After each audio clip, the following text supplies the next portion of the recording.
Good evening friends, welcome to our channel learning web. আজকে আমরা নিয়ে এসেছি সামনে WBCS এক্সাম আগামী সপ্তাহে। তো সেই WBCS এক্সামের লাস্ট মিনিট সাজেশন বা রিভিশন হিসেবে আমরা পলিটি থেকে টোটাল 100টা কোয়েশ্চেন আমরা নিয়ে এসেছি। এই 100টা কোয়েশ্চেন একেবারে বলতে পারো যে WBCS যে প্রিলি এক্সামে লাস্ট 10 ইয়ারে যে কোয়েশ্চেনগুলো এসেছে প্রায় সেগুলো, এবং তার সঙ্গে সঙ্গে স্টাফ সিলেকশনের এক্সামে যে সমস্ত পলিটি থেকে কোশ্চেনগুলো এসছে সেই সমস্ত কোশ্চেনগুলোকে আমরা তুলে ধরেছি। এতটা শিওর বলতে পারি যে এই 100টা প্রশ্নের মধ্যে তোমরা যদি ভালো করে একটু দেখে যাও তাহলে বেশিরভাগ কোশ্চেনই তোমরা কিন্তু কমন পেয়ে যাবে। এবার নেক্সট কথা হচ্ছে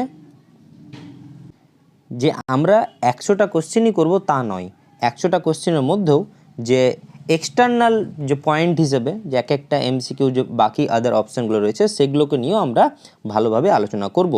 তো আজকে ক্লাসটা খুবই ইম্পর্টেন্ট। যারা পলিটিতে দুর্বল আছো তারা একবার যদি 100টা কোশ্চেন ভালো করে দেখো তাহলে অনেকটাই পলিটির বেস কিন্তু তোমাদের গড়ে যাবে। তো যাই হোক, শুরু করি তাহলে আজকে ক্লাস। খাতা পেন নিয়ে বসে যাও। টোটাল 100টা প্রশ্ন নিয়ে WBCS ইন্ডিয়ান পলিটি।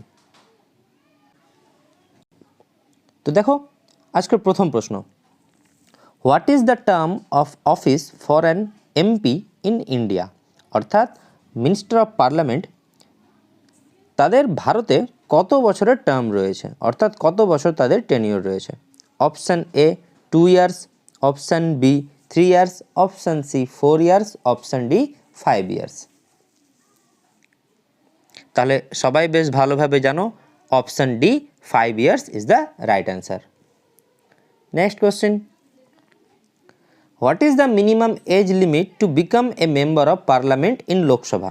অর্থাৎ লোকসভায় পার্লামেন্টে লোকসভা মেম্বার সদস্য হওয়ার জন্য মিনিমাম ন্যূনতম বয়স কত হবে? Option A 25 years, option B 28 years, option C 30 years, option D none of the above. কী করলে রাইট অ্যান্সার হবে অপশান A 25 ইয়ার্স। পরবর্তী প্রশ্ন, what is the minimum age limit to become a member of parliament in the Rajya Sabha? অর্থাৎ রাজ্যসভার member হওয়ার জন্য minimum age কত হতে হবে? Option A 30 years, option B 25 years, option C 40 years, option D none of the above. তো দেখো এখানে রাইট অ্যান্সার হবে অপশান A 30 ইয়ার্স। তাহলে এটুকু তোমরা বুঝতে পারছো লোকসভা আমাদের দুটো পার্লামেন্টে হাউস রয়েছে, lower house and upper house.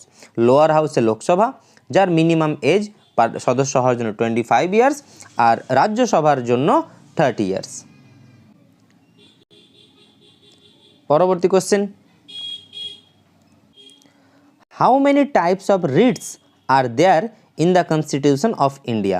অর্থাৎ ভারতের সংবিধানে টোটাল কত রকমের রিটস রয়েছে? অর্থাৎ যে সংবিধান যে ভায়োলেন্ট হওয়ার জন্য যে বিভিন্ন আমরা রিটসগুলো পেশ করতে পারি, তো সেই কয়টা রিটস রয়েছে? 3, 2, 6, 5। তো দেখো রাইট অ্যান্সার হবে 5, অর্থাৎ টোটাল 5টা রিটস রয়েছে। সে 5টা রিটস কি আমরা আলোচনা করি।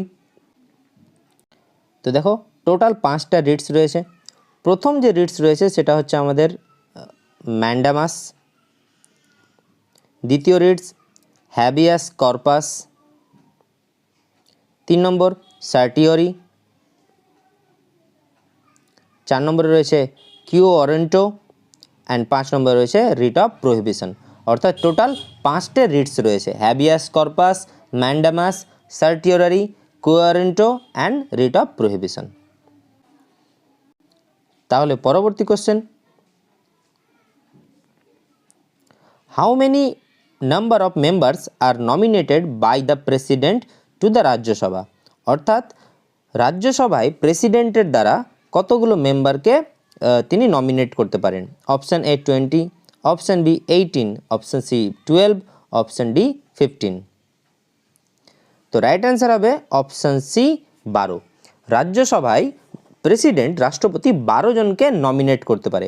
এই 12 জনের মধ্যে বিভিন্ন ডিভিশন বা বিভিন্ন সেক্টর থেকে হতে পারে, সে আর্ট, স্পোর্ট,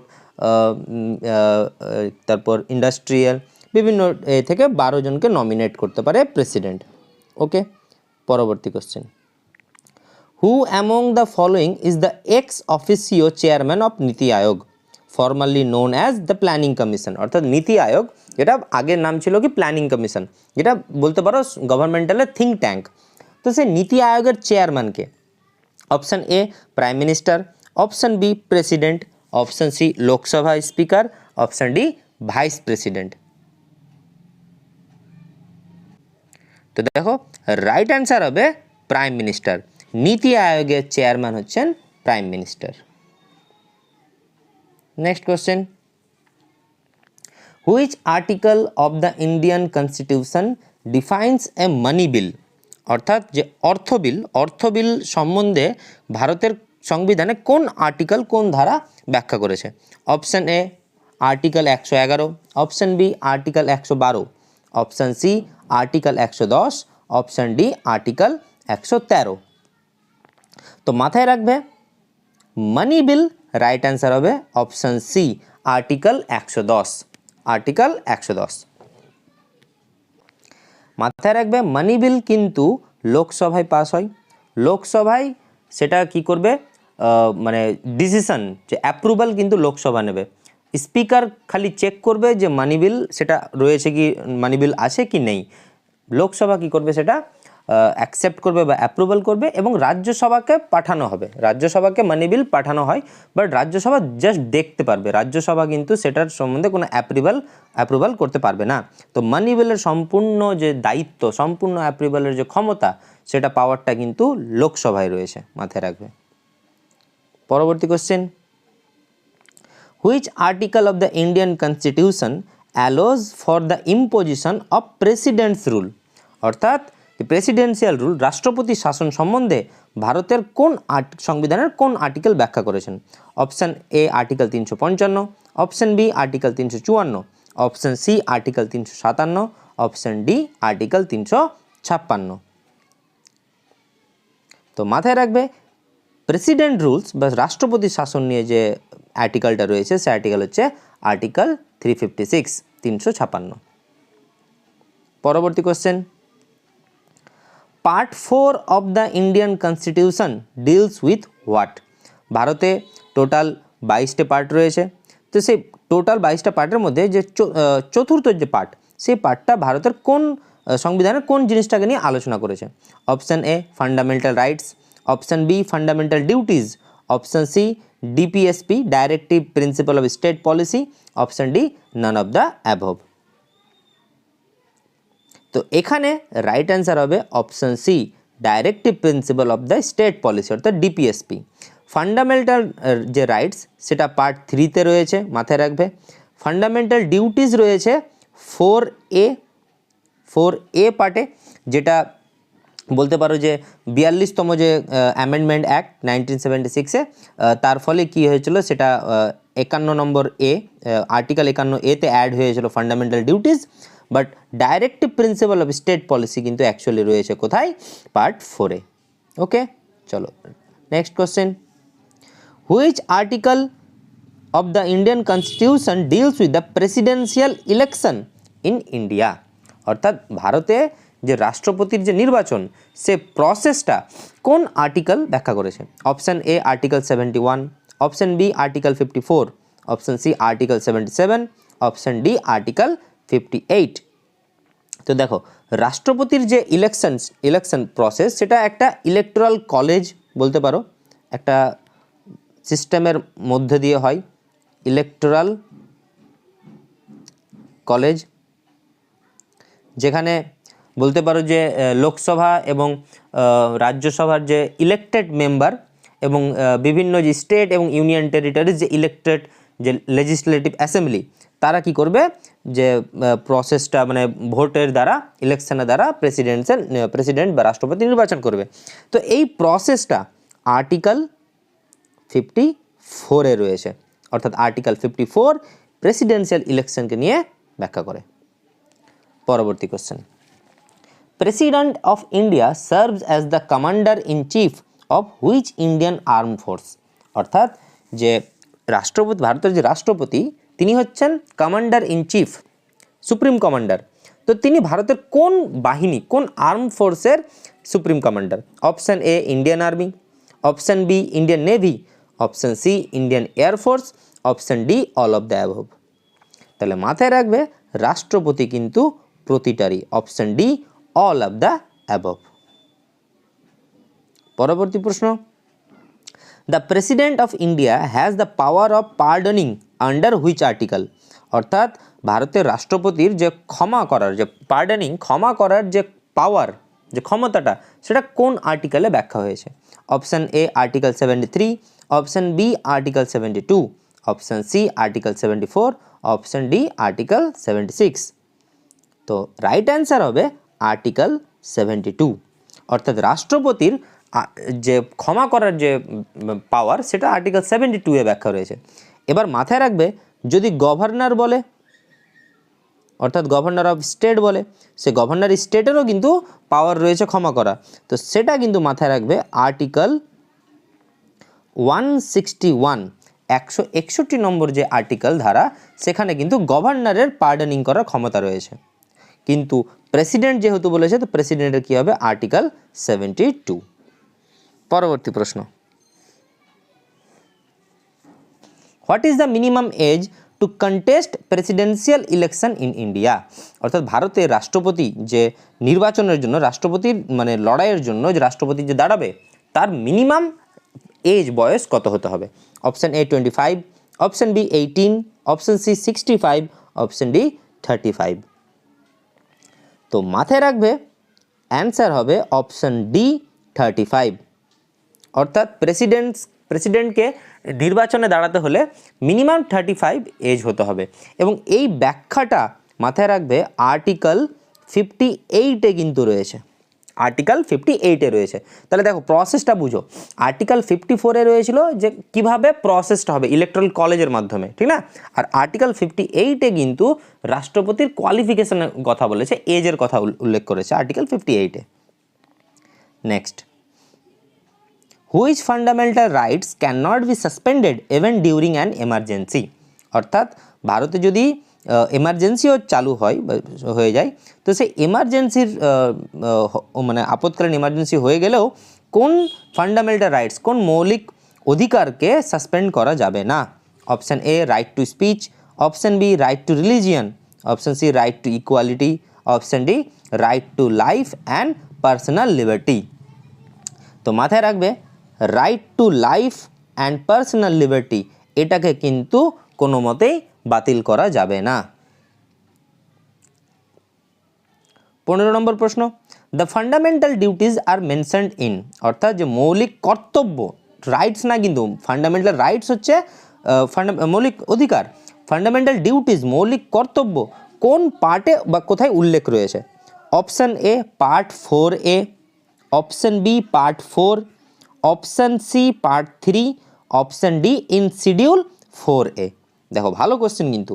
তো ফান্ডামেন্টাল ডিউটিস বলতে পারো, ফান্ডামেন্টাল ডিউটিস পার্ট 4A, খুব ইম্পর্টেন্ট, পার্ট 4A 42তম যে কনস্টিটিউশনাল অ্যামেন্ডমেন্ট অ্যাক্ট 1976-এ হয়েছিল, তার ফলে ফান্ডামেন্টাল ডিউটিসকে পার্ট 4A-তে ইনক্লুড করা হয় এবং এর আর্টিকেল হচ্ছে 51A। তার মানে কি, যখন সংবিধান রচনা হয় তখন কিন্তু ফান্ডামেন্টাল ডিউটিস ছিল না, পার্ট 4-এ কিন্তু ডিপিএসপি রয়েছে। তো 42 কমেন্ডমেন্ট যে কনস্টিটিউশনাল অ্যামেন্ডমেন্ট অ্যাক্ট, যে সংশোধন যে আইন 1976 সালে হয়েছিল, তার ফলে সেটাকে পার্ট 4A-তে ইনক্লুড করা হয় এবং এটার আর্টিকেল হচ্ছে 51A। ইম্পর্টেন্ট। পরবর্তী question, which of the following committee suggested incorporating fundamental duties in the Indian constitution? অর্থাৎ ভারতীয় সংবিধানে এই মৌলিক অধিকারকে ইনক্লুড করার জন্য কোন কমিটির সাজেশন দিয়েছিল? Option A Malhotra committee, option B Raghavan committee, option C Swaran Singh committee, option D Narasimhan committee. তো রাইট অ্যান্সার হবে option C Swaran Singh committee. Swaran Singh committee এই সাজেস্ট করেছিল। Next, which of the following article of the Indian Constitution contain the right to religious freedom? অর্থাৎ ধর্মীয় স্বাধীনতার অধিকার কোন আর্টিকেলে ব্যাখ্যা রয়েছে? Article 25 to 28, article 29 to 30, article 32 to 35, article 23 to 24। তো মাথায় রাখবে রাইট অ্যান্সার হবে অপশান এ, আর্টিকেল 25 to 28। পরবর্তী প্রশ্ন, which article of the Indian constitution abolish the untouchability, অর্থাৎ যে অস্পৃশ্যতা, ঠিক না? তো এই অস্পৃশ্যতা দূরীকরণ বা দূরকরণ কোন আর্টিকেলে রয়েছে? Article 18, article 15, article 14, article 17। তো দেখো রাইট অ্যান্সার হবে আর্টিকেল 17, কিন্তু আমরা বাকিগুলো একটু আলোচনা করি। আর্টিকেল 14 হবে, বলতে পারো যে অ্যাকচুয়ালি আর্টিকেল 14 থেকে যে 18, এই আর্টিকেল যেটা রয়েছে পার্ট 3-তে, এটা হচ্ছে সাম্যের অধিকার, রাইট টু ইকুয়ালিটি। এবার এর মধ্যে আর্টিকেল 14 যেটা আছে সেটা হবে আইনের দৃষ্টিতে সমতা, অর্থাৎ ইকুয়াল প্রোটেকশন বলতে পারো, বা ইকুয়ালিটি বিফোর ল, ঠিক না? আইনের দৃষ্টিতে সবাই সমান। আর্টিকেল 15 যেটা রয়েছে, আর্টিকেল 15 বলতে পারো যে টোটাল 5টা বেসিস, ধর্ম, জাতি, লিঙ্গ, বর্ণ এবং জন্মস্থান, প্লেস অফ বার্থ, এই 5টার ভিত্তিতে কোনো ধরনের ভেদাভেদ করতে পারবে না, এটা আর্টিকেল 15। অ্যান্ড আর্টিকেল 18 বলছে যে তুমি কোনো রকমের উপাধি গ্রহণ করতে পারবে না, ঠিক না? অর্থাৎ যেমন তোমার প্রশ্ন হচ্ছে যে এই যে থাকতো না যে নবাব, রাজা, মহারাজা, একরাট, এই ধরনের কিন্তু কোনো উপাধি বলতে পারো, মানে উপাধি তুমি ইউজ করতে পারো না, ঠিক আছে? এই রকমের এটা হচ্ছে কি আর্টিকেল 18। তারপর next, in which part of the Indian constitution the fundamental rights R provided? ভালো কথা, এটা আমরা একটু আগেও পড়লাম যে ফান্ডামেন্টাল রাইটস, মৌলিক অধিকার কোন পার্টে রয়েছে? তো এটা সবাই ভালো করে জানো, part 3 is the right answer. এবার বাকিটা আমরা দেখে নিই একটু। পার্ট 2-এ কী রয়েছে? পার্ট 2-এ রয়েছে সিটিজেনশিপ। পার্ট 2-এ রয়েছে কি? সিটিজেনশিপ। পার্ট 4-এ রয়েছে, আমরা তো পড়লাম, পার্ট 4-এ রয়েছে কি? ডিপিএসপি। এবং পার্ট 5 যেটা রয়েছে, পার্ট 5-এ রয়েছে যে ইউনিয়ন যে গভর্নমেন্ট, তার যে মানে ভারতের যে কেন্দ্রীয় শাসনতন্ত্র, সেটার কাঠামো, ঠিক আছে? তো এখানে তাহলে ফান্ডামেন্টাল রাইটস যেহেতু বলেছিল, মৌলিক কর্তব্য যেহেতু, মৌলিক অধিকার যেহেতু বলেছিল, তো সেটা অবশ্যই রাইট অ্যান্সার কী হবে? Option B, part 3। পরবর্তী question, the fundamental duties were included in the Constitution of India by which of the following Amendment Act? 14th Amendment, 44th Amendment, 43rd, 42nd Amendment। অর্থাৎ এখানে কি বলছে যে ফান্ডামেন্টাল ডিউটিজ, মৌলিক কর্তব্যকে কনস্টিটিউশনালে include করা হয় কোন সংশোধনের দ্বারা? তো আমরা একটু আগেই পড়লাম, রাইট অ্যান্সার কি হবে? 42nd Amendment Act 1976। 1976-এ রয়েছে কি? 42nd Amendment Act, যেটাকে মিনি কনস্টিটিউশন বা mini revision of Indian constitution বলা হয়ে থাকে। পরবর্তী question, which one of the following article deals with the appointment of the prime minister and other minister? অর্থাৎ যে প্রধানমন্ত্রী এবং অন্যান্য যে মিনিস্টার, যে মন্ত্রী, তাদের অ্যাপয়েন্টমেন্টের জন্য কোন আর্টিকেল ব্যাখ্যা করেছে? Option A 76, option B 74, option C article 75, option D article 72। তো দেখো, প্রাইম মিনিস্টার অ্যান্ড আদার মিনিস্টারের অ্যাপয়েন্টমেন্টের জন্য ব্যাখ্যা হয়েছে অপশন সি, আর্টিকেল 75। পরবর্তী question, the total number of ministers including the prime minister shall not exceed. অর্থাৎ যে পার্লামেন্টের, লোকসভা থেকে কি বলছে, বা রাজ্যসভা থেকে, যে টোটাল মিনিস্টার, ঠিক না? তো অ্যাকচুয়ালি লোকসভা বোঝার চেষ্টা করবে, লোকসভার সদস্যর মধ্যে টোটাল মিনিস্টার কতটা হবে, ইনক্লুডিং দ্য প্রাইম মিনিস্টার, প্রধানমন্ত্রীকে ইনক্লুড করে। তো মানে তার থেকে বেশি হবে না। Option A 20% members of the Lok Sabha, অর্থাৎ লোকসভার 20% মেম্বারের থেকে বেশি হবে না।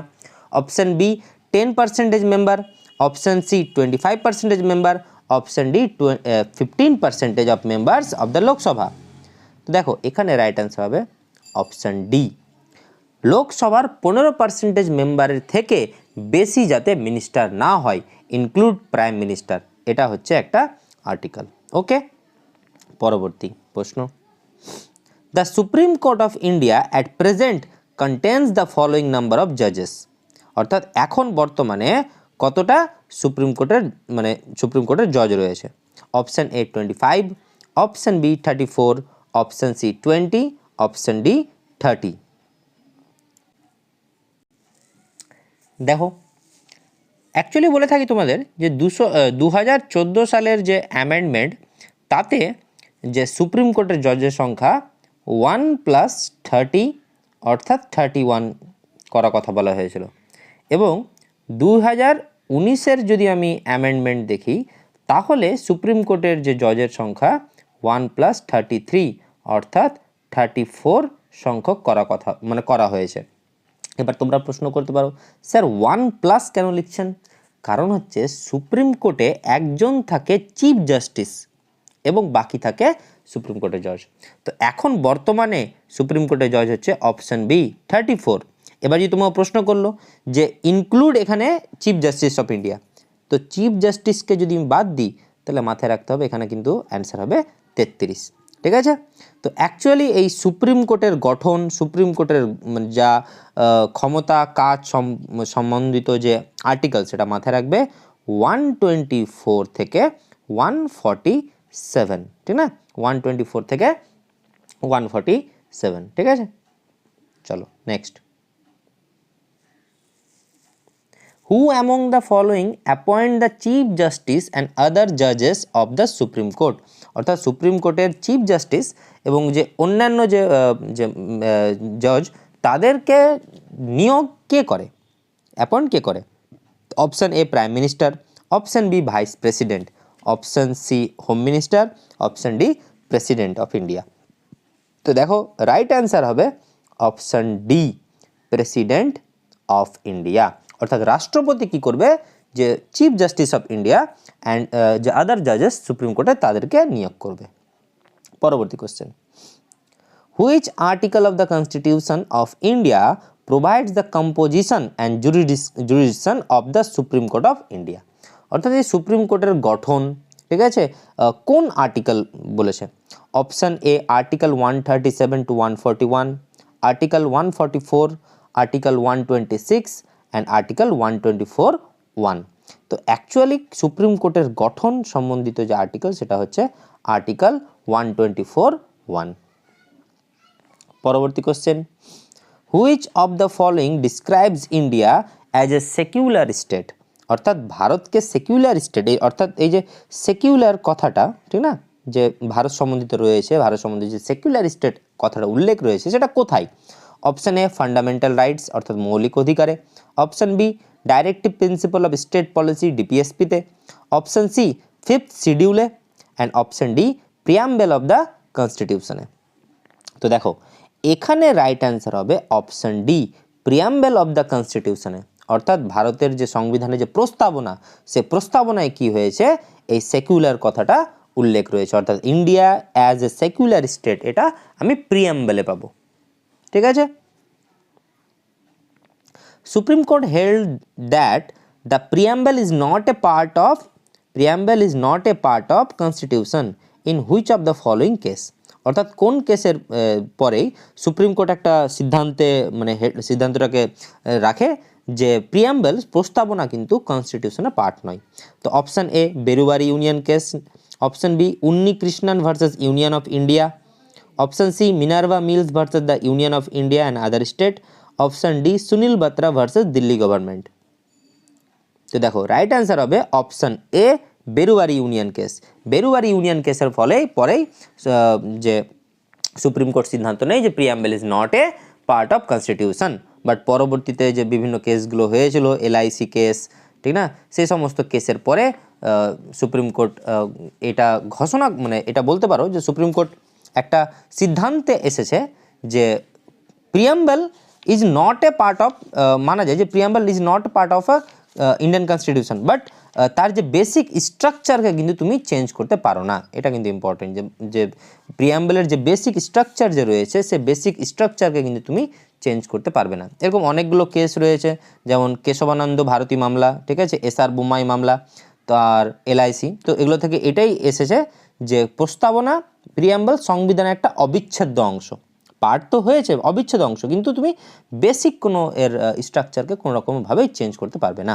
ওকে, তো এ হচ্ছে প্রস্তাবনা, যেটা এটুকু মাথায় রাখবে যে 368 যে আর্টিকেল, ঠিক না, 360 আর্টিকেল, এখান থেকে ধারার মাধ্যমে একটা এও রয়েছে যে প্রস্তাবনাকে তুমি অ্যামেন্ডমেন্ট করতে পারো না। ঠিক আছে, তো যাই হোক, এ হচ্ছে প্রিয়াম্বল। পরবর্তী question, which of the following article deals with the composition of council of state, অর্থাৎ কাউন্সিল অফ স্টেট কাকে বলে, Rajya Sabha, and the manner of election of its member. অর্থাৎ কি বলছে যে কাউন্সিল অফ স্টেট অর্থাৎ রাজ্যসভার গঠন এবং তার যে manner of election of its member, তার যে সদস্য, এদের নিয়ে কোন আর্টিকেল ব্যাখ্যা রয়েছে। Option A article 82, option B 81, option C 90, option D article 80। তো দেখো আর্টিকেল 80-তে কিন্তু ব্যাখ্যা রয়েছে রাজ্যসভা এবং রাজ্যসভার মানে যে গঠন স্ট্রাকচার এবং তার যে ইলেকশন যে মেম্বার। ঠিক আছে, পরবর্তী প্রশ্ন, the representative of the state in the Rajya Sabha are elected by which one of the following. অর্থাৎ রাজ্যসভাতে যে রাজ্যের যে রিপ্রেজেন্টেটিভ তারা কিভাবে ইলেক্টেড হয়েছে। তো কি বলছে, মানে option A chief minister of the state, অর্থাৎ চিফ মিনিস্টার তাদেরকে ইলেক্ট করবে।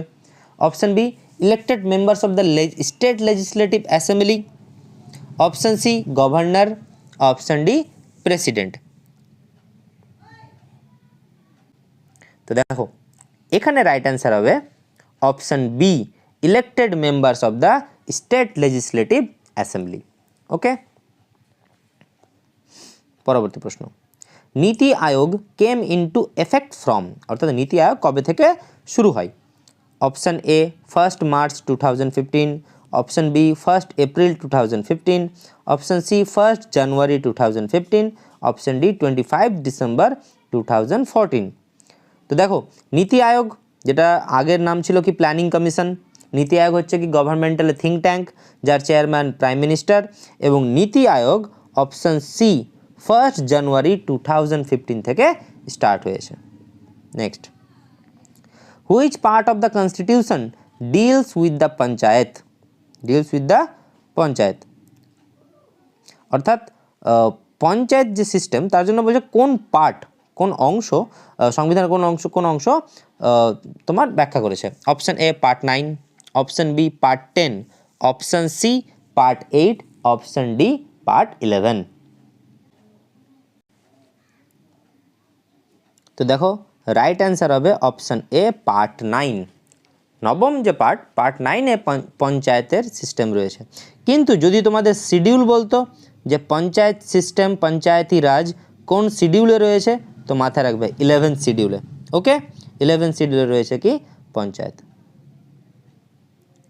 পরবর্তী প্রশ্ন, which of the following state was the first to establish Panchayati Raj institution, অর্থাৎ পঞ্চায়েতি রাজ, ঠিক না, কোন স্টেটে কোন রাজ্যে প্রথম এস্টাবলিশ হয়। তো option A Rajasthan, option B Andhra Pradesh, option C West Bengal, option D Gujarat. তো রাইট অ্যান্সার হবে রাজস্থান। পরবর্তী প্রশ্ন, high court issue writs under article. এবার এই যে ব্যাপার দেখো, হাইকোর্ট যে আমরা রিটস যেটা পড়েছিলাম যে টোটাল রিটস হচ্ছে কত, টোটাল রিটস 5টে। তো বলছে হাইকোর্ট কোন আর্টিকেলের দ্বারা সে ইস্যুটা করবে। তো মাথায় রাখবে হাইকোর্ট ইস্যু করবে 226 রিটস মানে দ্বারা আর্টিকেল 226-এর দ্বারা রিটস ইস্যু করবে, কিন্তু সুপ্রিম কোর্ট করবে কিন্তু 32 আর্টিকেল দ্বারা। এটা মাথায় রাখবে, অর্থাৎ সুপ্রিম কোর্ট আর্টিকেল 32-এর দ্বারা আর হাইকোর্ট আর্টিকেল 226 দ্বারা। Okay, next question, which was the first Indian state to establish the institution of Lokayukta বা লোকপাল বা লোকায়ুক্তা অম্বুডসম্যান। তো এই লোকপাল বা লোকায়ুক্তা ভারতের প্রথম কোন স্টেটে এস্টাবলিশ হয়। লোকায়ুক্তা কি, যে ধরো অ্যান্টি কারাপশন একটা তুমি বলতে পারো যে কমিটি বা বিল টাইপের, যেখানে কোনো পাবলিক সেক্টরে কেউ ধরো কারাপশানে জড়িত রয়েছে তার এগেনস্টে লোকপাল হয়। তো এই লোকায়ুক্তা ফার্স্ট এস্টাবলিশ কোন রাজ্যে হয়েছিল? বিহার, উত্তরপ্রদেশ, অন্ধ্রপ্রদেশ, মহারাষ্ট্র। তো ফার্স্ট লোকায়ুক্তা মাথায় রাখবে option D, Maharashtra. Question number 35. National emergency is declared under which of the following articles? অর্থাৎ ন্যাশনাল এমার্জেন্সি, জাতীয় যে আপৎকালীন জরুরি ব্যবস্থা, ঠিক না? তো ন্যাশনাল এমার্জেন্সি কোন আর্টিকেলে উল্লেখ রয়েছে? তো মাথায় রাখবে রাইট অ্যান্সার হবে কি আর্টিকেল 352। দেখো মনে করো 356 ছিল প্রেসিডেন্ট রুল আর ন্যাশনাল এমার্জেন্সি 352। পরবর্তী প্রশ্ন, the governor of the state can be removed by which one of the following? অর্থাৎ যে রাজ্যের যে গভর্নর সে কার দ্বারা কার দ্বারা ইমপিচমেন্ট বলতে পারো বা রিমুভ করা যেতে পারে তাকে? Option A chief minister, option B prime minister, option C union home minister, option D president. তো সিম্পল কথা, গভর্নর অফ স্টেটকে কে নিয়োগ করেছিল, অ্যাপয়েন্ট কে করেছিল? প্রেসিডেন্ট। তো তাকে রিমুভও করতে পারবে কে? President of India. Which one of the following article deals with the governor of state? অর্থাৎ রাজ্যের যে গভর্নর তাকে তার সম্বন্ধিত আর্টিকেল কোনটা এখানে? Option A article 150, article 153, article 165, article 167।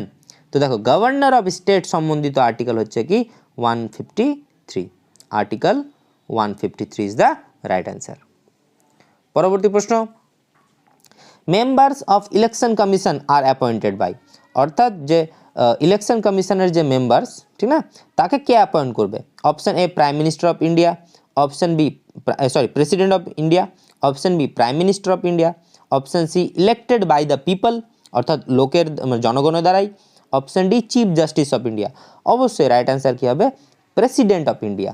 Election কমিশনকে যে মেম্বার, সে ইলেকশন কমিশনের যে মেম্বার তাদেরকে নিয়োগ কে করবে? President of India. পরবর্তী প্রশ্ন, directive principle of state policy অর্থাৎ DPSP is mentioned in dash of the Indian constitution? অর্থাৎ ডিপিএসপি ভারতীয় সংবিধানের কোথায় রয়েছে? তো আমরা একটু আগে পড়লাম, এটা রাইট অ্যান্সার কী হবে? Option D part 4। পার্ট 4-এ রয়েছে কি তোমার DPSP. Next question, which group of the following articles of the Indian constitution contains DPSP? অর্থাৎ ডিপিএসপি আর্টিকেল কত থেকে কততে রয়েছে? Option A 36 to 51, option B 28 to 48, option C 42 to 56, option D 30 to 49। তো দেখো রাইট অ্যান্সার হবে 36 to 51। Article 36 থেকে 51 পর্যন্ত রয়েছে কি actually DPSP. Which of the following article of the constitution is directed to establish uniform civil code? খুব একটা চর্চিত বিষয় ইউনিফর্ম সিভিল কোড। আমরা এটা নিয়ে কিছুদিন আগে বেশ আলোচনায় ছিলাম যে ইউনিফর্ম সিভিল কোড। তো ইউনিফর্ম সিভিল কোড কোন আর্টিকেল ব্যাখ্যা করে? তো uniform civil code article 45, 39, 44, article 40। তো দেখো রাইট অ্যান্সার হবে আর্টিকেল 44, আর্টিকেল 44। এর মধ্যে আর্টিকেল 40 একটু মাথায় রাখবে। আর্টিকেল 40 অ্যাকচুয়ালি পঞ্চায়েতি রাজ সিস্টেমকে নিয়ে আলোচনা করেছে, ঠিক আছে, এটা ভালো কিন্তু আর্টিকেল 40। তো এখানে ইউনিফর্ম সিভিল কোড বলেছে, তো ইউনিফর্ম সিভিল কোড হবে option C article 44।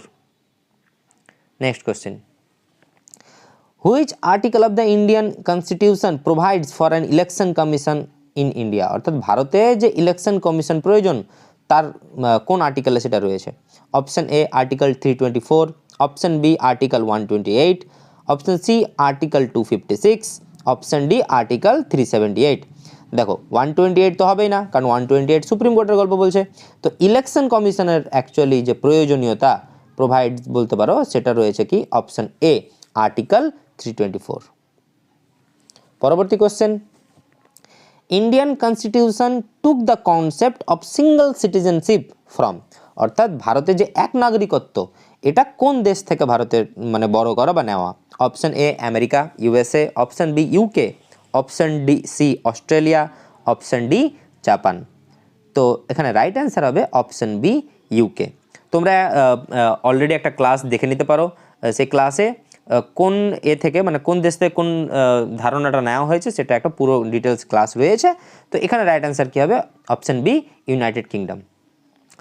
Next question, in which list of the Indian constitution is the citizenship included?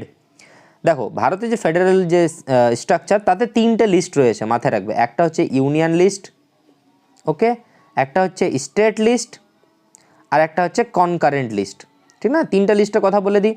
Union list কি? যেখানে সেন্ট্রাল গভর্নমেন্ট কি করবে, যে সেন্ট্রাল কি করবে তোমার ল তৈরি করবে। স্টেট লিস্টের আন্ডারে স্টেট করবে, এবং কনকারেন্ট লিস্টে কি করবে, ইউনিয়ন স্টেট মিলে করবে, ঠিক আছে? তো এখানে সিটিজেনশিপ ইনক্লুডেড কিন্তু রয়েছে ইউনিয়ন লিস্টে, অর্থাৎ সেন্ট্রাল লিস্টে, ঠিক না? মাথায় রাখবে সেন্ট্রাল লিস্টে কে রয়েছে, সিটিজেনশিপ। পরবর্তী question, which article in the constitution of India provides for the post of comptroller and auditor general of India, অর্থাৎ সিএজি, অর্থাৎ সিএজি এর যে প্রয়োজনীয়তা সেটা কোন আর্টিকেলে রয়েছে?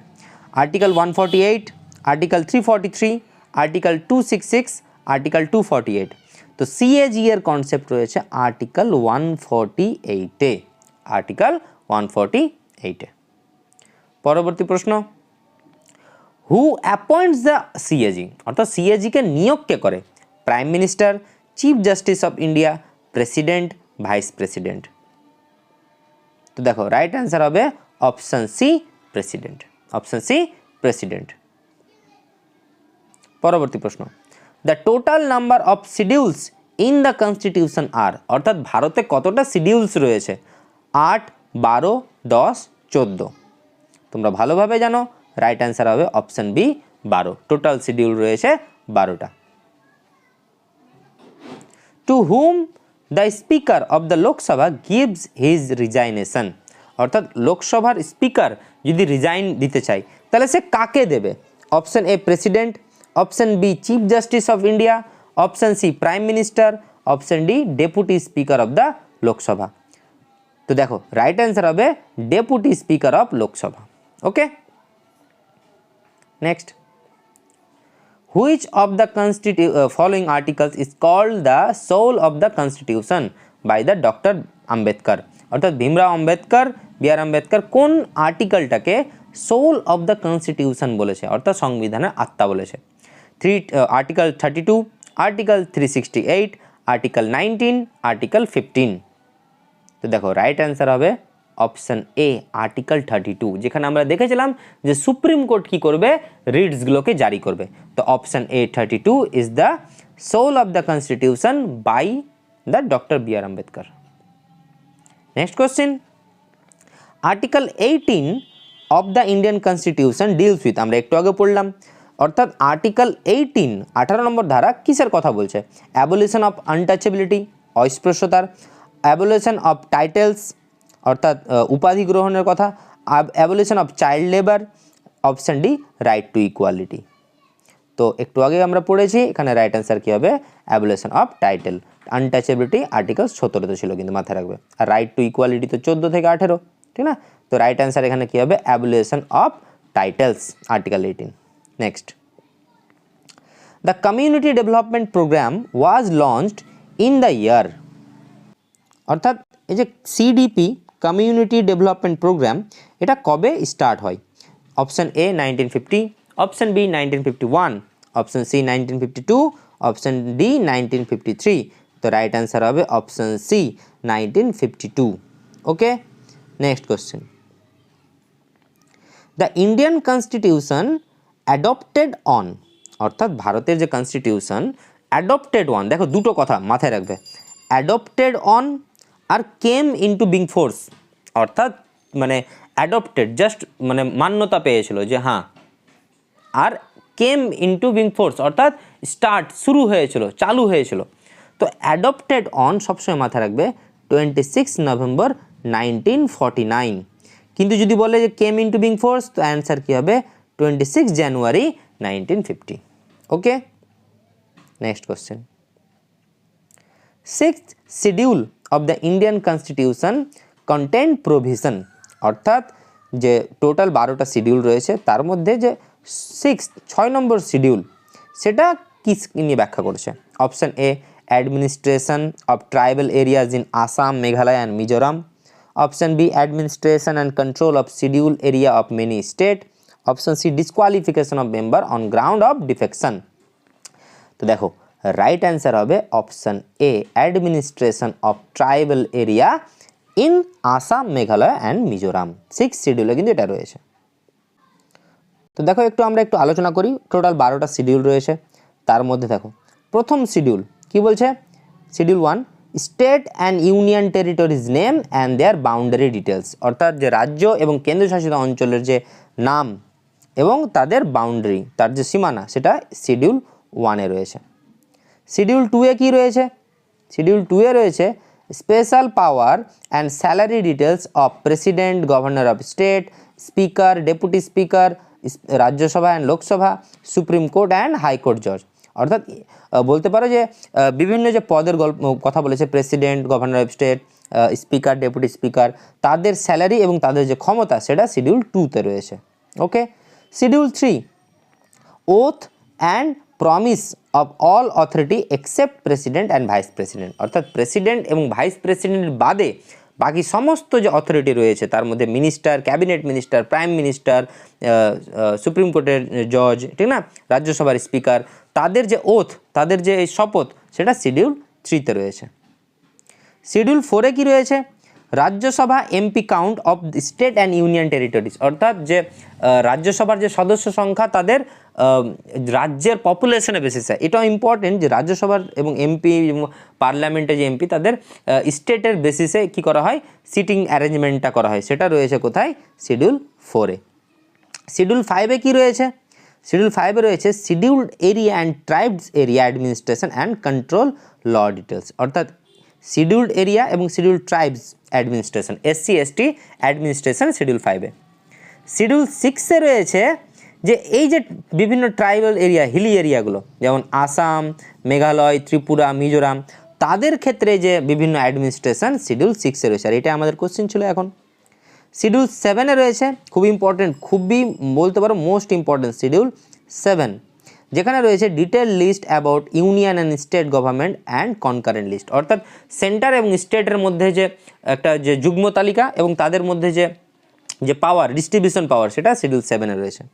শিডিউল 8 খুব ইম্পর্টেন্ট, অফিসিয়াল ল্যাঙ্গুয়েজ। প্রথমে আমাদের 14টা ল্যাঙ্গুয়েজ ছিল, এখন 8টা ল্যাঙ্গুয়েজ বিভিন্ন অ্যামেন্ডমেন্টের পর অ্যাড হওয়ার পর 22টা ল্যাঙ্গুয়েজ হয়েছে অফিসিয়াল। তো সে ভাষা নিয়ে শিডিউল 8। শিডিউল 9 রয়েছে validation of certain acts and regulation, ঠিক আছে, বিভিন্ন আইন এবং রেগুলেশনের।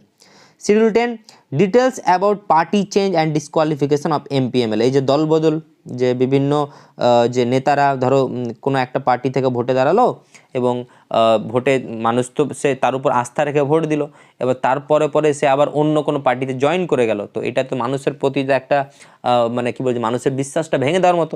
তো যার জন্য পরবর্তীতে এটা শিডিউল 10, যেখানে বিভিন্ন দলবদল কথা এখানে উল্লেখ রয়েছে।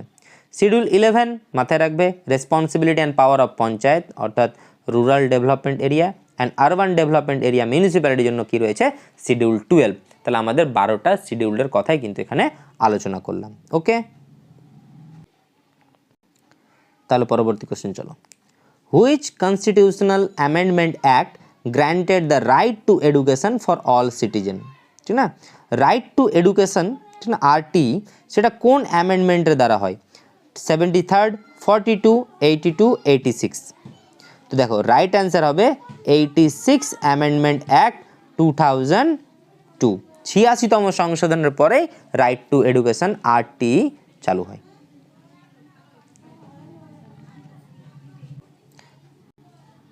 The word socialist and secular, এবং তার সঙ্গে আরেকটা ওয়ার্ড হবে, এটাও একটু মনে রাখো, ইন্টিগ্রিটি, ঠিক না? তো 3টে word socialist, secular and integrity were inserted in the preamble, প্রস্তাবনায় উল্লেখ রয়েছে। কবে, কোন অ্যামেন্ডমেন্টের দ্বারা? 43rd, 42nd, 44th, 61। তো দেখো রাইট অ্যান্সার হবে option B, 42nd amendment act 1976। যার ফলে কি হয়, এই socialist and secular and integrity এই তিনটা ওয়ার্ড কি হয় যে অ্যাড হয়। পরবর্তী প্রশ্ন চলো। By which amendment act reducing the voting age from 21 to 18 years, অর্থাৎ ভোটিং যে ভোট দেওয়ার যে বয়স, প্রাপ্ত বয়স, সেটা 21 থেকে 18 কোন অ্যামেন্ডমেন্ট অ্যাক্টের দ্বারা হয়? 73rd, 42nd, 44, 61st। তো রাইট অ্যান্সার হবে অপশান ডি 61 অ্যামেন্ডমেন্ট অ্যাক্ট 1989 পরেই ভোটিং এজটা কী করা হয়, 21 থেকে 18 করা হয়। পরবর্তী প্রশ্ন, ইন্ডিয়ান পলিটি ইজ, অর্থাৎ ভারতের সংবিধান কোন প্রকৃতির?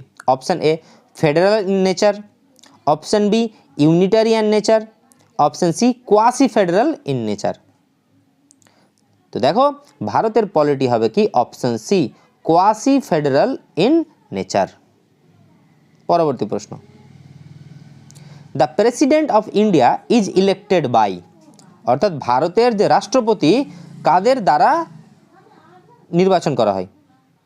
Option A directly by the people, জনগণের দ্বারা ডাইরেক্টলি কখনোই না, কারণ জনগণ ভোট দিয়ে লোকসভার পার্লামেন্ট নির্বাচন করে, ঠিক আছে, মিনিস্টার নির্বাচন, কিন্তু ডাইরেক্টলি কখন না, ইনডাইরেক্টলি হবে অবশ্যই, কারণ আমরা যাদেরকে ভোট দিয়ে নির্বাচন ভোট দিয়ে নির্বাচন করছি তারাই পরবর্তীতে গিয়ে ভোট দেবে প্রেসিডেন্টকে, তাহলে অবশ্যই ডাইরেক্টলি তো হবে না, বাট ইনডাইরেক্টলি হবে।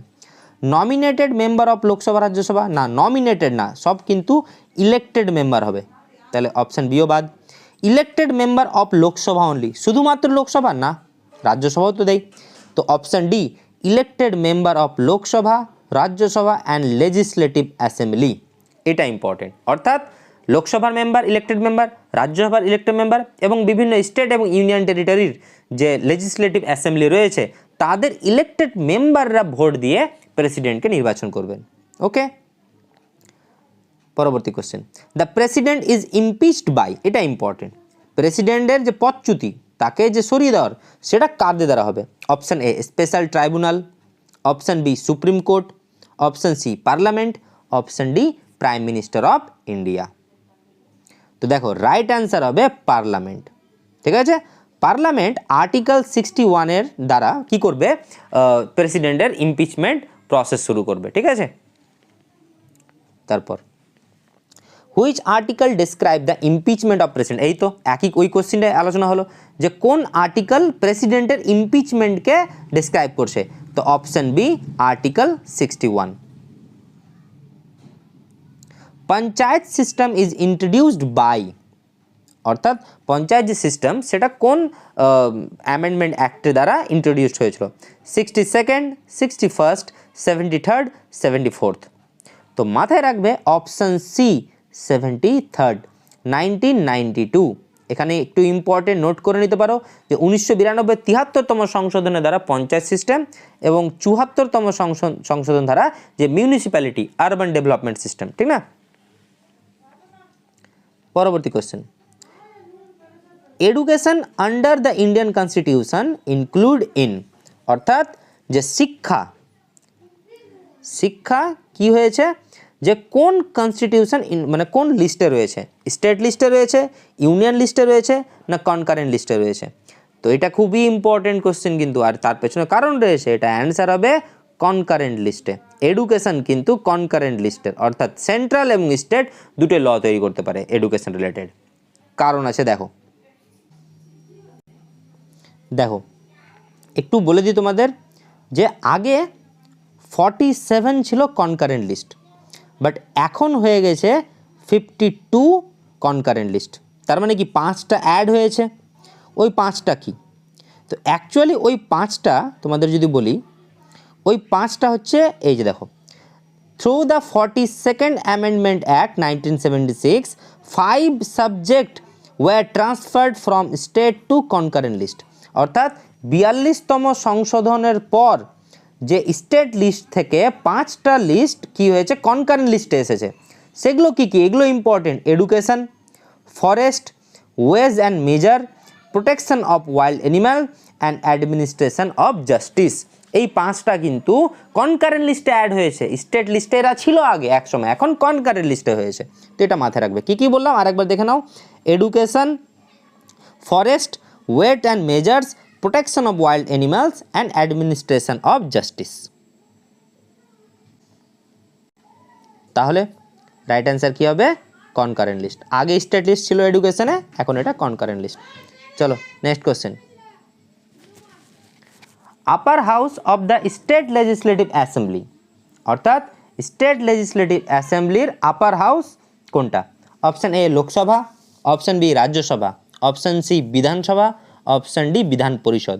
দেখো, যদি এটা প্রশ্ন বলতো যে আপার house of the legislative assembly বা পার্লামেন্ট, তাহলে তুমি বলতে রাজ্যসভা। বাট এখানে কি বলেছে? State legislative assembly. তো স্টেট লেজিসলেটিভ অ্যাসেম্বলির যে আপার হাউস হচ্ছে কি? অপশান ডি বিধান পরিষদ। অপশান ডি বিধান পরিষদ। পরবর্তী প্রশ্ন। Which article describe the vice president is the ex officio chairman or council of state? অর্থাৎ কাউন্সিল অফ স্টেট মানে কি? রাজ্যসভা। তো সে রাজ্যসভার এক্স অফিসিও চেয়ারম্যান বা ভাইস প্রেসিডেন্ট, এটা কোন আর্টিকেলে বলা হয়েছে? এটা অফ হবে, অবশ্যই এটা অফ হবে। হ্যাঁ, অফ মানে বলছে অফ কাউন্সিল অফ স্টেট মানে রাজ্যসভার x officio chairman K? Vice president. But এটা কোন আর্টিকেলে রয়েছে? 62, 63, 64, 65। তো দেখো, এটা একটু মানে সাজিয়ে দেওয়া হয়েছিল, তার কারণ হচ্ছে আর্টিকেল 64। আর্টিকেল 64 64 নম্বরের প্রশ্ন, উত্তর 64, ঠিক না? তো কাউন্সিল অফ স্টেটের ex officio chairman vice president তোমার কি হবে? Article 64।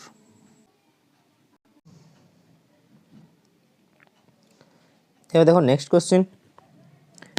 A bill of state legislator become acts with the signed by, অর্থাৎ স্টেট লেজিসলেটরের কোনো বিল রয়েছে বিধানসভা, এবং বিকাম অ্যাক্টস, সেটা আইনে পরিণত হবে কখন? উইথ দ্য সাইন্ড বাই, কার? সিগনেচারের দ্বারা।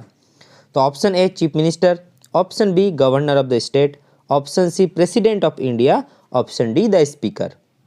তো এখানে রাইট অ্যান্সার হবে গভর্নর অফ দ্য স্টেট। যেহেতু স্টেট লেজিসলেটর বলেছে, তার মানে কি? যদি রাজ্যের রাজ্যপাল যদি সিগনেচার করে দেয় সেই বিলটাতে, তাহলে সেটা আইনে পাস হয়ে যাবে। Okay, next question. Which article of the constitution of India decide the organisation of village panchayat? অর্থাৎ গ্রামীণ পঞ্চায়েতের যে প্রয়োজনীয়তা, সেটা কোন আর্টিকেল রয়েছে? আর্টিকেলে ব্যাখ্যা রয়েছে 40, 41, 42, 44। তো এটা একবার আলোচনা করলাম, অপশান এ 40। তাহলে বুঝতে পারছো যে সমস্ত প্রশ্নের সঙ্গে কিন্তু এভাবে এদিক ওদিক করে কিন্তু জড়িত রয়েছে। তোমরা যদি কোশ্চেনগুলো যদি ভালো করে দেখো, ভালো করে একটু বোঝার চেষ্টা করো, তাহলে অনেকগুলো কোশ্চেনই তোমাদের হয়ে যাবে। Next question.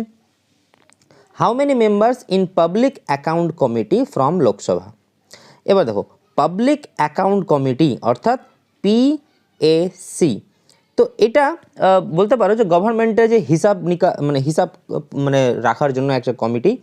তো এখান থেকে ভালো কোশ্চেন এটাই পড়ে যে পাবলিক অ্যাকাউন্ট কমিটির চেয়ারম্যানকে। তো সবসময় মাথায় রাখবে, পার্লামেন্টে যে অপোজিশন পার্টির যে লিডার লোকসভাতে, সেটাই হবে কি? পাবলিক অ্যাকাউন্ট কমিটির চেয়ারম্যান। তাহলে বলতে পারো যে PAC এর চেয়ারম্যান কে হবে? তাহলে অপোজিশন পার্টির লিডার। তো এখানে কি বলছে? How many members. তো প্রথমে মাথায় রাখবে PACর টোটাল মেম্বার হচ্ছে 22। টোটাল মেম্বার কত? 22। তার মধ্যে 15টা লোকসভা থেকে ইনক্লুডেড এবং 7টা রাজ্যসভাতে। কিন্তু কোশ্চিনটা দেখো, কোশ্চিনে কিন্তু উল্লেখ করেছে ফ্রম লোকসভা, তাহলে অবশ্যই রাইট অ্যান্সার কী হবে? Option B 15। কিন্তু যদি বলতো রাজ্যসভা, তাহলে 7, আর টোটাল বললে 22। পরবর্তী question. Which schedule of the constitution of India distribute power between centre and state? এটাও একটু আগে আলোচনা হলো যে কোন শিডিউলে সেন্টার এবং স্টেটের মধ্যে পাওয়ার ডিস্ট্রিবিউশন রয়েছে। তো অবশ্যই অপশান সি 7th, 7ম শিডিউলে কিন্তু এটা উল্লেখ রয়েছে। পরবর্তী কোশ্চেন। ডিস্ট্রিক্ট জাজ in a state are appointed by, অর্থাৎ কোনো রাজ্যে জেলা আদালতের যে জজ, ডিস্ট্রিক্ট জাজ, তাকে অ্যাপয়েন্ট কে করবে? Chief justice of India, president of India, governor of state, chief minister of state. তো দেখো এখানে যেহেতু কোশ্চেন বলেছে ডিস্ট্রিক্ট জাজ, তাহলে অবশ্যই কী হবে সেটা গভর্নর অফ স্টেট, অর্থাৎ রাজ্যের রাজ্যপাল কিন্তু জেলা আদালতের জজ নিয়োগ করতে পারবে। আর্টিকেল 233, 233 নম্বর article. Okay, next question, who has the power to increase the number of জাজেস ইন সুপ্রিম কোর্ট, অর্থাৎ সুপ্রিম কোর্টে জজের সংখ্যা বাড়াতে পারে। এখন তো আমরা একটু আগে পড়লাম যে টোটাল 34টা জজ রয়েছে, একটা চিফ জাস্টিস অফ ইন্ডিয়া আর 33টা সুপ্রিম কোর্টের জজ, প্রধান মানে বিচারপতি। তো এই 34 মানে যে এই ইনক্রিজটা, এই নাম্বারটা ইনক্রিজ করার বা বাড়ানোর পাওয়ারটা কার রয়েছে? Option A president, option B parliament, option C chief justice of India, option D prime minister. তো এখানে রাইট অ্যান্সার হবে পার্লামেন্ট। ওকে, নম্বর বাড়ানোর ক্ষমতা কিন্তু পার্লামেন্টের দুটো হাউসেরই রয়েছে, লোকসভা এবং Rajya Sabha. Next, the impeachment of president of India can be initiated in, আমরা প্রেসিডেন্টের ইমপিচমেন্ট পড়লাম 61st আর্টিকেল, বলছে ক্যান বি ইনিশিয়েটেড ইন মানে শুরু করা যেতে পারে কোথায়? Option A either house of the parliament, পার্লামেন্টের যে কোনো একটা কক্ষে, joint sitting of both house of parliament, অর্থাৎ পার্লামেন্টের উভয় কক্ষের যে যৌথ অধিবেশন, option C Lok Sabha, option D Rajya Sabha. তো দেখো ইনিশিয়েট মানে ইমপিচমেন্ট তো অবশ্যই পার্লামেন্ট করবে, তো পার্লামেন্টের যে কোনো একটা হাউসে কিন্তু হতে পারে। তো option A either house of the parliament, initiate বলছে, তার লোকসভা তো শুরু করা যেতে পারে, রাজ্যসভায় শুরু করতে পারে। ঠিক আছে, next question, who decide the salary of the জাজ অফ দ্য সুপ্রিম কোর্ট। এবার দেখো সুপ্রিম কোর্টে জজের সংখ্যা বাড়াতে পারে পার্লামেন্ট, কিন্তু তার বেতন কিন্তু পার্লামেন্ট পারে না। Option A chief justice of India, president of India, parliament, prime minister. তার বেতন কিন্তু ডিসাইড করবে প্রেসিডেন্ট অফ ইন্ডিয়া, অর্থাৎ রাষ্ট্রপতি। Next question, which section of the Indian penal code deals with adultery, adultery সংক্রান্ত কোন ইন্ডিয়ান পেনাল কোড, অর্থাৎ যেটাকে আমরা আইপিসি বলে থাকি? তো অপশান বি 497, 497 যে আইপিসি ধারা, সেখানে অ্যাডাল্ট্রি সংক্রান্ত আলোচনা রয়েছে। In which year Sikkim got the status of full ফ্লেজ state, অর্থাৎ সিকিম কোন বছর তোমার সম্পূর্ণ রাজ্যরূপে একটা অঙ্গরাজ্যরূপে স্থাপিত হয়? 1973, 1975, 76 না 77? তো দেখো রাইট অ্যান্সার হবে option B 1975, 26 April, 26 April. Next question, by which amendment act, কোন সংশোধন আইনের দ্বারা Sikkim was given the status of associate state? দেখো সিকিম অঙ্গরাজ্য হওয়ার আগে প্রথমে কিন্তু অ্যাসোসিয়েট স্টেটে পরিণত হয়েছিল, এবং সেই অ্যাসোসিয়েট স্টেটটা কোন সংশোধনের দ্বারা হয়? 33rd, 34th, 32nd, 36th? তো মাথায় রাখবে অপশান ডি 36th, 36তম সংশোধনের দ্বারা প্রথমে সিকিমকে অ্যাসোসিয়েট স্টেটের মানে মর্যাদা দেওয়া হয়, পরবর্তীতে সিকিম আবার ফুল ফ্লেজ স্টেট হয়ে যায়। পরবর্তী question, when was the Madras state officially renamed as Tamil Nadu, অর্থাৎ মাদ্রাজ যে রাজ্য অফিসিয়ালি তার নামকরণটা তামিলনাড়ু হয়ে যায় কবে? 14 জানুয়ারি 1969, 4 ডিসেম্বর 1969, 15 আগস্ট 1969, 2 অক্টোবর 1969? তো মাদ্রাজ তামিলনাড়ুতে পরিণত হয় নামকরণ option A 14 January 1969। Next question, the first non Congress government at centre led by, দেখো প্রথম নন কংগ্রেস, ঠিক না, প্রথম নন কংগ্রেস সরকার কার নেতৃত্বে হয়? Option A JP Narayan, option B Morarji Desai, option C Lalkrishna Advani, option D Gulzarilal Nanda? তো দেখো রাইট অ্যান্সার হবে 1977-এ মোরারজি দেশাই, তিনি প্রাইম মিনিস্টার হন। তো মোরারজি দেশাই নেতৃত্বেই প্রথম নন কংগ্রেস গভর্নমেন্ট ইন্ডিয়াতে চালু হয়। তো মানে মানে বলতে পারো যে ভারত সরকার চালায়, নন কংগ্রেস গভর্নমেন্ট। তো এই মোরারজি দেশাই তখন জনতা দল বা জনতা পার্টি, জনতা দলের নেতা ছিলেন মোরারজি দেশাই। তো মোরারজি দেশাইয়ের আগে কে কে মানে প্রধানমন্ত্রী হয় সেটা আমরা একটু উল্লেখ করে নিই। প্রথমে হবে জওহরলাল নেহেরু, তারপরে হবে গুলজারিলাল নন্দা, তারপরে হবে লাল বাহাদুর শাস্ত্রী, তারপরে আবার হবে গুলজারিলাল নন্দা, তারপরে হবে ইন্দিরা গান্ধী, আর ইন্দিরা গান্ধীর পরেই মোরারজি দেশাই ভারতের প্রধানমন্ত্রী হয়ে যায়। তো first non Congress government at centre led by Morarji Desai. Literal meaning of Lokpal, লোকপালের মানে কি? লোকপালের মানে কি? Option A welfare society, option B execution of public service, option C motivate civilian, option D caretaker of people. তো দেখো লোকপাল যে লোকায়ুক্ত বা অম্বুডসম্যান, তো লোকপালের লিটারাল মিনিং হচ্ছে কি option D caretaker of people, caretaker of people. Next question, in the logo of Lokpal, অর্থাৎ লোকপালের যে logo রয়েছে, লোকপালের যে লোগো রয়েছে সেখানে ভিজিলেন্স যেটা রয়েছে, ভিজিলেন্স কি সেটাকে রিপ্রেজেন্ট করে?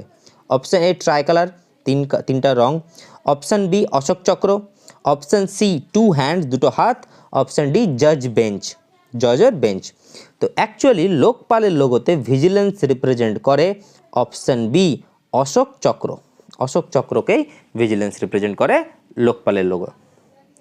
পরবর্তী question, who is the custodian of Indian constitution, অর্থাৎ ইন্ডিয়ান কনস্টিটিউশনের, ভারতীয় সংবিধানের কাস্টোডিয়ানকে, সে বিচার মানে মানে কি বলবো যে বিচারের সুপ্রিমো, ঠিক না? তো option A president of India, option B vice president of India, option C supreme court, option D chief justice of India. তো রাইট অ্যান্সার হবে সুপ্রিম কোর্ট। সংবিধানে যা হলো সেটা কি হবে তার ফাইনাল চূড়ান্ত সিদ্ধান্ত কে নেবে? Supreme court.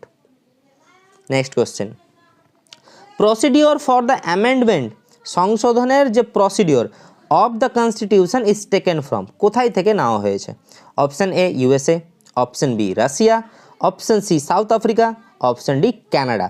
তো দেখো অ্যামেন্ডমেন্ট যে কনসেপ্টটা, সংশোধন, তার প্রসিডিওরটা অপশন সি সাউথ আফ্রিকা থেকে নেওয়া হয়েছে, সাউথ আফ্রিকা থেকে নেওয়া হয়েছে।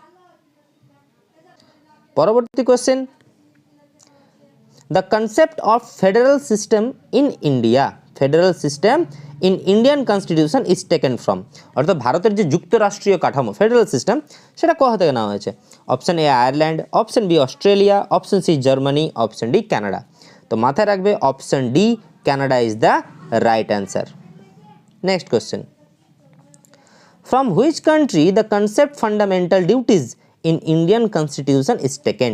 আমরা পড়েছি যে পার্ট 4A যেটা রয়েছে, পার্ট 4A এবং 51A আর্টিকেলে যে ফান্ডামেন্টাল ডিউটিসকে 42তম সংশোধনের পর যে নেওয়া হয়েছে সেটা কোন দেশ থেকে নেওয়া? Option A America, option B Russia, option C South Africa, option D Canada. তো রাইট অ্যান্সার কি হবে? Option B Russia. Next question, emergency provision in Indian constitution is taken from, অর্থাৎ যে এমার্জেন্সি যে জরুরি ব্যবস্থা, সেই জরুরি ব্যবস্থা কোথায়, কোন দেশ থেকে নেওয়া হয়েছে? Australia, Japan, Canada, Germany. তো রাইট অ্যান্সার হবে অপশন ডি জার্মানি, জার্মানি থেকে নেওয়া হয়েছে জরুরি অবস্থা। তারপরে কোশ্চেন, খুবই ইম্পর্টেন্ট কোশ্চেন, দারুণ এটা কিন্তু।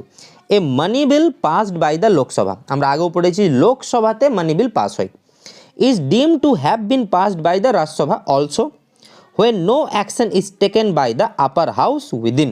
দেখো আমি আগেও বলেছি যে মানি বিল লোকসভাতে পাস হবে, সেটা রাজ্যসভায় যাবে, রাজ্যসভা সেটা অ্যাপ্রুভ করতে পারবে না, তার মানে সেই মানি বিলের প্রতি তার কোনো পাওয়ার নেই, বাট সেটাকে জাস্ট একটু পাস করে আবার দিতে পারবে লোকসভায়, ঠিক আছে, মানে সিদ্ধান্তের জন্য। তো অ্যাকচুয়ালি এই যে কত দিনের মধ্যে তাকে সে অ্যাকশনটা নিতে হবে, মানে রাজ্যসভা কত দিনের মধ্যে সেটাকে মানে পাস করবে কি করবে না, ঠিক আছে। তো option A 10 days, option B 14 দিন, অপশান সি 20 দিন, অপশান ডি 30 দিন। তো রাইট অ্যান্সার হবে 14 দিন। অর্থাৎ একটা বিল, একটা মানে মানি বিল মানি বিল লোকসভা থেকে কোথায় যাবে, রাজ্যসভা যাবে। রাজ্যসভা এখানে কোনো কিছু করতে পারে না, তার কিন্তু কোনো পাওয়ার নেই, বাট সেটাকে দেখতে পারবে 14 দিন ধরে, 14 দিনের মধ্যে তাকে অ্যাকশন বা তাকে তার মতামত জানাতে হবে। তো এখানে রাইট অ্যান্সার কী হবে, option B 40 days। Next, who decide whether a bill is a money bill or not, এটাও আলোচনা হয়েছে আজকে যে মানি বিল কি মানি বিল নয় সেটা কে সিদ্ধান্ত নেবে, president, chairman of Rajya Sabha, speaker of Lok Sabha, ministry of parliament affairs.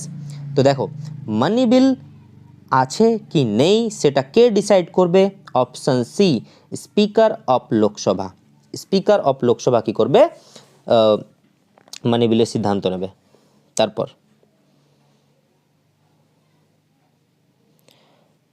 which of the following article of Indian Constitution dealt with the appointment of Attorney General of India, অর্থাৎ অ্যাটর্নি জেনারেল অফ ইন্ডিয়ার যে অ্যাপয়েন্টমেন্ট সেটা কোন আর্টিকেলে রয়েছে, 72, 74, 76, 68।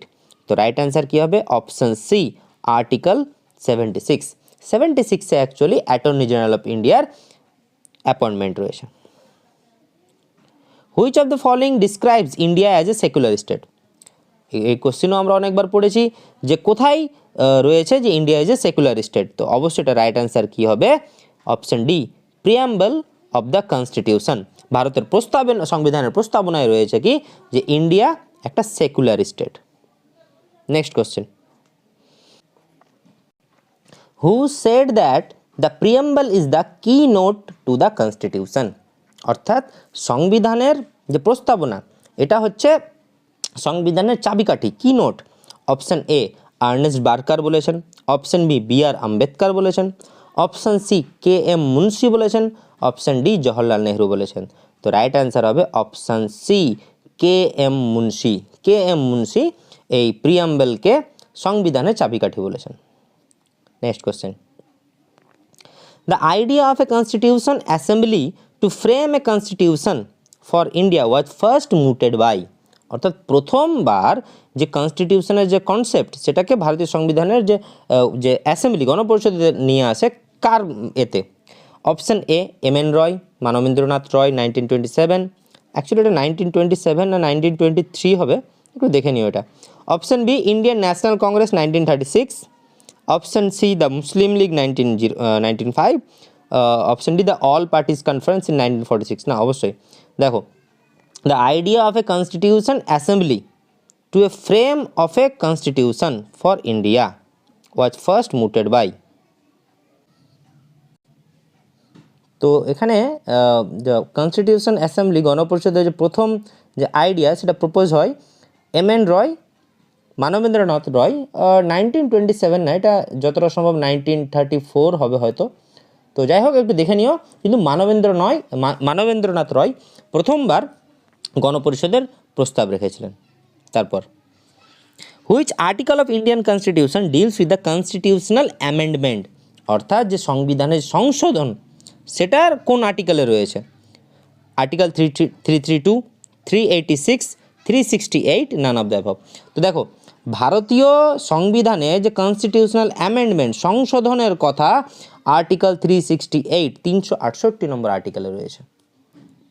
Next question, which of the following amendment act makes the right to education, অর্থাৎ কোন সংশোধনের ফলে right to education RT as the fundamental right, অর্থাৎ মৌলিক অধিকারে এসে পরিণত হয় to all children under the 6 to 14 year, 6 থেকে 14 বছরের জন্য বাধ্যতামূলক, by inserting article 21A to the constitution, অর্থাৎ কোন সংশোধনের দ্বারা।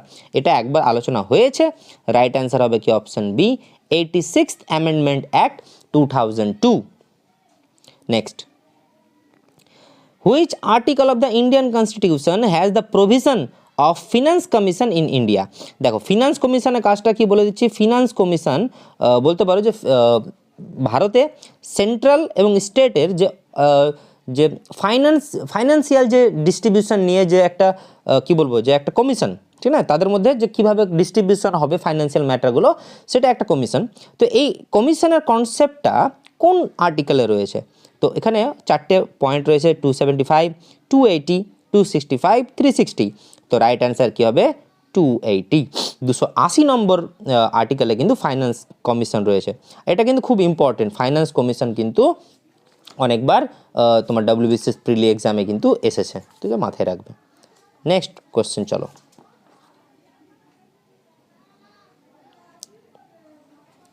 নেক্সট কোশ্চেনে রয়েছে which article has the provision that the union government will provide grants in aid to state government, অর্থাৎ central government grants in aid দেবে স্টেট গভর্নমেন্টকে, কোন আর্টিকেল এটা রয়েছে? তো মাথায় রাখবে 275 275 নম্বর আর্টিকেলে। Okay, next 95 the number of members of Rajya Sabha from state and union territory, অর্থাৎ ইউনিয়ন টেরিটরি এবং যে রাজ্যসভাতে স্টেট এবং রাজ্য এবং কেন্দ্রশাসিত অঞ্চল থেকে টোটাল কতটা সিট রয়েছে, মেম্বার কত রয়েছে। তো দেখো এখানে একটু আমি তোমাদের ক্লিয়ার করে দিই কনসেপ্টটা, যে অ্যাকচুয়ালি টোটাল মেম্বার হচ্ছে 250টা। শুনো আগে, মন দিয়ে শুনো, টোটাল মেম্বার কিন্তু 250টা, তার মধ্যে 238টা কিন্তু ইউনিয়ন টেরিটরি এবং স্টেট থেকে, এবং 12টা নিয়োগ করবে তোমার, বলতে পারো যে 12টা নিয়োগ করবে মানে প্রেসিডেন্ট, যে বিভিন্ন আর্ট কালচারাল থেকে ক্ষেত্র থেকে, আর দুটো এবার 238 + 12। এবার তার মধ্যে বর্তমানে যদি দেখি 245 জন সদস্য আছে বর্তমানে কিন্তু, তো ওখানে 245 জায়গায় এটা হবে 233 + 12, এটা বর্তমানে কিন্তু অ্যাকচুয়ালি মেম্বার 250। এবার এখানে কোশ্চেনটা কি বলেছে, the number of member Rajya Sabha from state and union territory is, বলেনি কিন্তু যেটা প্রেজেন্টে, তো অবশ্যই এটা রাইট অ্যান্সার কী হবে 238টা। 250টা কখন হবে, যখন টোটাল বলবে, কিন্তু এখানে বলেছে স্টেট অ্যান্ড ইউনিয়ন টেরিটরির জন্য খালি, তাহলে 238। তারপর who is not A member of drafting committee, drafting কমিটির মেম্বার এদের মধ্যে কে ছিলেন না? আল্লাদি কৃষ্ণস্বামী আইয়ার, মোহাম্মদ সাদুল্লাহ, KM মুন্সি, সর্দার বল্লভভাই প্যাটেল। তো দেখো প্রথম তিনজন কিন্তু বলতে পারো ড্রাফটিং কমিটির মেম্বার ছিলেন, আল্লাদি কৃষ্ণস্বামী আইয়ারও ছিলেন, সাদুল্লাহ ছিলেন, KM মুন্সি ছিলেন, কিন্তু সর্দার বল্লভভাই প্যাটেল কিন্তু ছিলেন না। যেহেতু নট বলেছে, রাইট অ্যান্সার কী হবে, অপশন ডি, সর্দার বল্লভভাই প্যাটেল।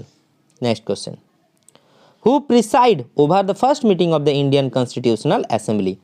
দেখো গণপরিষদের যে প্রথম মিটিং হয় 9 ডিসেম্বর 1946-এ, তো তখন কি নিয়ম ছিল, যে সিনিয়র মোস্ট বয়োজ্যেষ্ঠ যে পার্সন, সে পার্সনকে কী করা হয়, মিটিংয়ের প্রেসিডেন্ট করে দেওয়া হয়, ঠিক না?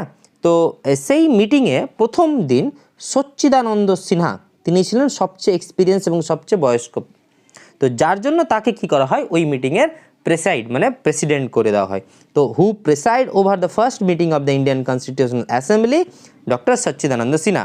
কিন্তু পরবর্তীতে 11 ডিসেম্বরে প্রথম স্থায়ীভাবে অ্যাকচুয়ালি তোমার কী বলো যে সভাপতি করা হয় রাজেন্দ্র প্রসাদকে, এবং ভাইস প্রেসিডেন্ট করা হয় SC মুখার্জিকে।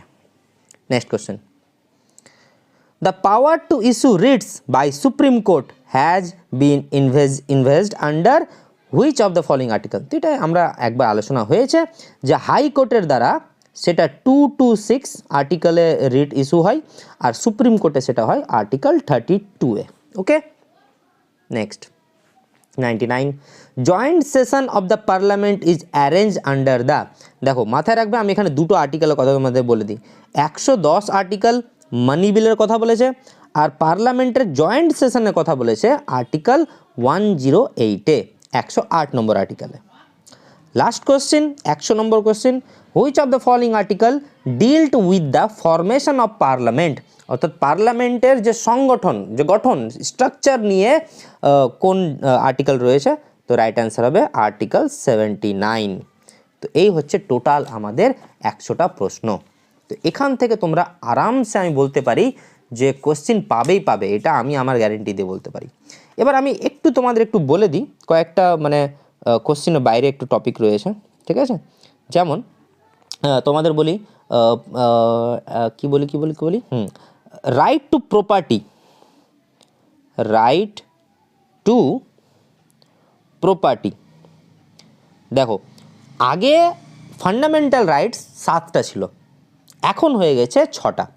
তো এই রাইট টু প্রপার্টি যেটা রয়েছে সেটা কিন্তু প্রথমে ফান্ডামেন্টাল রাইটসে ছিল, পরে কিন্তু সেটা হয়ে যায় কটা, তোমার 6টা হয়ে যায়। আর এটাকে কি করা হয়, আর্টিকেল 300A-তে নিয়ে চলে যাওয়া হয়। এটা একটা কনসেপ্ট, ঠিক আছে। আর কি কনসেপ্ট তোমাদের দিতে পারি, যেমন রাজ্যসভার টেনিওর 6 ইয়ার, এটা একটা বলে দিই যে রাজ্যসভার যে মেম্বারের টেনিওর কত, 6 ইয়ার। এবং 6 ইয়ারের মধ্যে এবার এটা একটা নিয়ম আছে যে রাজ্যসভার 1/3 মেম্বার প্রতি 2 বছর পর পর কী হবে, রিটায়ার হবে। তো এগুলো একটা ইম্পর্টেন্ট। তারপর ডব্লিউবিসিএসের রেসপেক্ট আরেকটা বলি যে আর্টিকেল 249 কি আছে, যে লোকসভা, ঠিক আছে, make laws on state list, অর্থাৎ স্টেট লিস্টের কোনো কিছু টপিকের উপর লোকসভা কি করতে পারে, আইন তৈরি করতে পারে। কিন্তু কি বলছে, এটা কিন্তু করলে হবে না, এটা বলছে with the resolution of 2/3 majority of Rajya Sabha, অর্থাৎ রাজ্যসভার 2/3 কী করতে হবে, মেজরিটি নিতে হবে। আর সেটা কিসের স্বার্থে, এমনি এমনি করতে পারবে না, সেটা হবে কি ন্যাশনাল ইন্টারেস্ট, অর্থাৎ দেশের স্বার্থে কি করতে পারে, ল তৈরি করতে পারে। তার মানে কি, আমাদের ফেডারেল স্ট্রাকচারে 3টা লিস্ট রয়েছে, union list, state list and concurrent list. তো লোকসভা স্টেট লিস্টের কোনো বিষয় থেকেও আইন তৈরি করতে পারে, কোনো অসুবিধা নেই। আর্টিকেল 249 কিন্তু বলছে সেটা, কিন্তু সেটা কখন হবে, যখন রাজ্যসভার 2/3 মেম্বার কী করবে, একটা রেজুলেশন পাস করবে এবং তারা বলবে যেটা কিসের স্বার্থে করতে পারে, অবশ্যই ন্যাশনাল ইন্টারেস্টের স্বার্থে কিন্তু এটা করতে পারে, এছাড়া কিন্তু এটা হবে না, ঠিক আছে। তো এগুলোই ছিল বেসিক জিনিস। আর পঞ্চায়েত আর যেটা মিউনিসিপ্যালিটি একটু আরেকবার বলে দিই যে 73 অ্যামেন্ডমেন্ট অ্যাক্ট 1992, এটা তোমার পঞ্চায়েতকে নিয়ে এক হয়। আর 74 অ্যামেন্ডমেন্ট অ্যাক্ট 1992, এটা মিউনিসিপ্যালিটি বা আরবান ডেভেলপমেন্টকে নিয়ে হয়। তো এই হচ্ছে আজকে আমাদের top 100 Indian polity MCQ question, ঠিক আছে। তো তোমাদেরকে একটাই কথা বলবো, thank you and all the best for 16th December. সবাই তাহলে বেস্ট অফ লাক, ভালোভাবে পরীক্ষা দিও, আবার দেখা হবে পরীক্ষা পর, বাই।